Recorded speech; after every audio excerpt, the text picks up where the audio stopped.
సావి సావి అని ఒక కొత్త హిందీ సినిమా నెట్ఫ్లిక్స్లో స్ట్రీమ్ అవుతుంది మొన్న జూలై 26 నుంచి. నేను చూశాను, అనిల్ కపూర్ ఉండేసరికి చూశాను.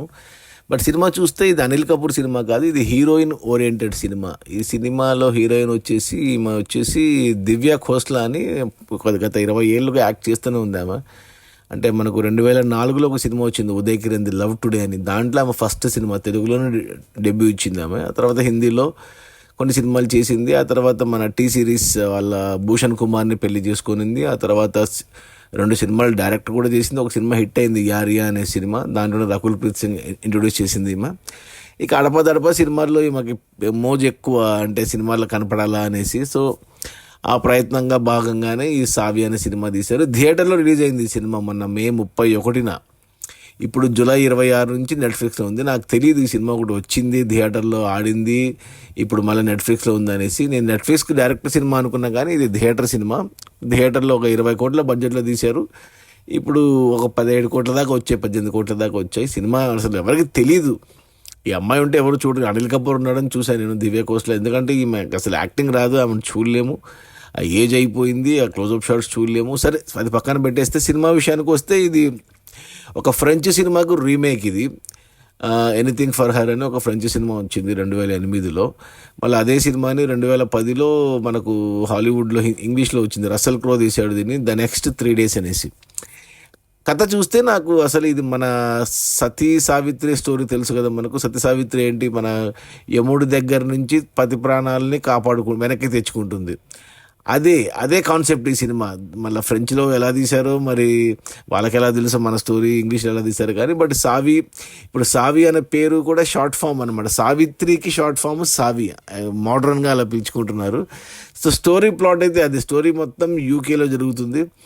జనరల్గా యూకే అంటే మనకి లండన్లో షూటింగ్లు ఉంటాయి, బట్ యాక్చువల్గా ఇది చిన్న ఊరు, లివర్పూల్ అనే చిన్న ఊర్లో తీశారు. అక్కడే తీశారు, సెట్స్ గిట్స్ ఏం లేకుండా లివర్పూల్ సిటీలో తీశారు. చిన్న స్టోరీ, 2 రోజులు జరిగే కథ, 2-3 రోజుల్లో జరిగే కథని. అంటే హీరో అంటే ఇలా హీరోయిన్ ఓరియంటెడ్ సినిమాల్లో హీరోలకు పెద్ద ఇంపార్టెన్స్ ఉండదు. హీరోగా మన హర్షవర్ధన్ రాణే అని, అతను మన తెలుగు యాక్టర్, తెలుగు అబ్బాయే. తెలుగులో చాలా సినిమాల్లో, ఫిదా లాంటి సినిమాల్లో కనపడ్డాడు. హిందీలో కొద్దిగా పర్లేదు, ట్రై చేస్తున్నాడు. కొద్దిగా లుక్స్ అలా నార్త్ ఇండియన్ లుక్సే ఉంటాయి అతనికి. హిందీలో ట్రై చేస్తున్నాడు, ఇలాంటి సినిమాల్లో అలా డమ్మిగా ఉంటాడు. సో వీళ్ళిద్దరిదే కథ. ప్లస్ అనిల్ కపూర్ ఈమెకు హెల్ప్ చేసే క్యారెక్టర్ లాగా అలా పెట్టారు. అనిల్ కపూర్ వేసిన గెటప్స్ ఈ సినిమాలో ఇంతవరకు అనిల్ కపూర్ ఏ సినిమాలో వేసిండడు. తన ఎంటైర్ కెరీర్ అన్ని గెటప్లు ఇప్పించారు అనిల్ కపూర్కి ఈ సినిమాలో.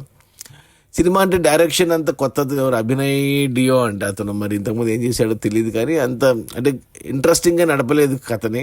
లాస్ట్ ఒక అరగంట మాత్రం ఇంట్రెస్టింగ్గా అనిపించింది, కానీ మొదటి 1.5 పాటు చాలా డ్రామాటిక్గా, చాలా అన్యాచురల్గా. అంటే దానితో వీళ్ళు ఈమెకి యాక్టింగ్ రాదు, హీరోయిన్కి ఓవర్ యాక్టింగ్, ఇలా అలా అలా అలా అలా వెళ్ళిపోయింది అనమాట. అంటే అనిల్ కపూర్ క్యారెక్టర్ని కూడా ఏదో గొప్పగా చూపించారు, జైలు నుంచి పారిపోయి వచ్చాడు అనేసి. ఆ జైలు నుంచి ఎలా పారిపోయాడు, బుక్ రాశాడు అంటే ఏదో అనుకున్నా, తీరా చూస్తే మనకు అన్ని సినిమాలు చూపించినట్టే కూరగాయల బండెక్కి పారిపోవడం అనేది నాకు నవ్వు వచ్చింది. ఇక ఈమె భర్తని జైలు నుంచి కాపాడడానికి, విడిపించడానికి ఈమె చేసే ప్రయత్నాలు, ఒక హౌస్ వైఫ్ ఏమైనా చేయగలదు అన్నట్టు ఏదో తీశారు. అంతగా 2 గంటలే ఉంది. సో నెట్ఫ్లిక్స్లో ఉంది. చూస్తా అంటే చూడండి, ఫ్యామిలీస్తో చూడొచ్చా అంటే చూడొచ్చు, ఎటువంటి ఇబ్బంది ఏం లేదు. ఎటువంటి బ్యాడ్ అడల్ట్ జోక్స్ కానీ, అడల్ట్ కంటెంట్, అడల్ట్ సీన్స్ ఏం లేవు కాబట్టి ఫ్యామిలీతో చూడొచ్చు. 2 గంటలే ఉంది. మరి తెలుగులో ఉందా తెలియదు, హిందీలోనే చూసాను నేను. రేటింగ్ వచ్చేసి 2 out of 5 ఓకే అంటాను. బట్ అంటే సజెస్ట్ అయితే చెయ్యను ఎవరికి చూడమని. బట్ మీకు అనిల్ కపూర్ కోసం చూస్తా అంటే చూడొచ్చు. అనిల్ కపూర్ పెద్దగా ఏం లేదు రోల్, కానీ ఏదో అలా 2 గంటలు టైం పాస్, అలా నెట్ఫ్లిక్సే కదా, ఫ్రీయే కదా అనుకుంటే ఒక లుక్ వేయచ్చు. దివ్య కోస్లాని భరించగలం ఆమె యాక్టింగ్ని అనుకుంటే 2 గంటలు టైం పాస్ అవుతుంది, లేదంటే పక్కన పెట్టేయచ్చు. ఇది modern Sati Savitri. Okay, bye.